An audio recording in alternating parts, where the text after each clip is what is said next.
Hello everyone, আসসালামু আলাইকুম। আজ আপনাদের দেখাবো গ্রামে ভারী বর্ষার কারণে কি পরিস্থিতি হয়েছে তার কিছু অংশ। গত কয়েকদিন টানা ভারী বর্ষার কারণে গ্রামগঞ্জের খাল বিল ডোবা নালা পানিতে পরিপূর্ণ হয়ে গেছে। কোথায় কোথায় ওই পানি রাস্তার সমান হয়ে গিয়েছে। বৃষ্টির এই অতিরিক্ত পানি ব্রিক ফিল্ডগুলো ডুবে গেছে। ইটের স্তূপের উপরে জমে আছে পানির স্তর। ব্রিক ফিল্ডে এসে পানি দেখে আমার হাঁটার লোভ লেগে যায়। পানিগুলো খুব পরিষ্কার ছিল। পানির মধ্যে হাঁটারও এক আলাদা অনুভূতি আছে। ব্রিকফিল্ডে জমে থাকা বৃষ্টির পানির ভেতর দিয়ে হাঁটছি। বৃষ্টির পানিতে ব্রিকফিল্ডের মাঠ পুরোটাই পানির নিচে। আমি হাঁটছি সেই পানিতে।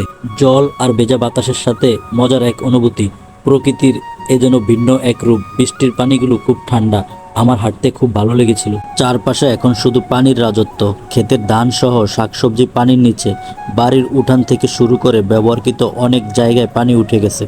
এই অবস্থায় মজা করে অনেক লোক বিভিন্ন জাল পেতে বিলে মাছ ধরছে, যেমনটা আপনারা ভিডিওতে দেখতে পাচ্ছেন। অতিরিক্ত বৃষ্টিতে পানি বেরিয়ে গিয়ে অনেকের পুকুর ও খামারের মাছ বিলে চলে এসেছে।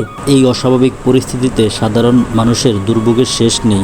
অনেকের সাথে কথা বলে আমিও তাদের সাথে একমত পোষণ করছি। বর্ষা তো প্রতি বছর আসে, কিন্তু এভাবে টানা বৃষ্টি অনেক বছর ধরে দেখিনি। আগে যেখানে ছোট ছোট খালে পানি থাকতো, এবার তা ছড়িয়ে পড়েছে পুরো এলাকায়।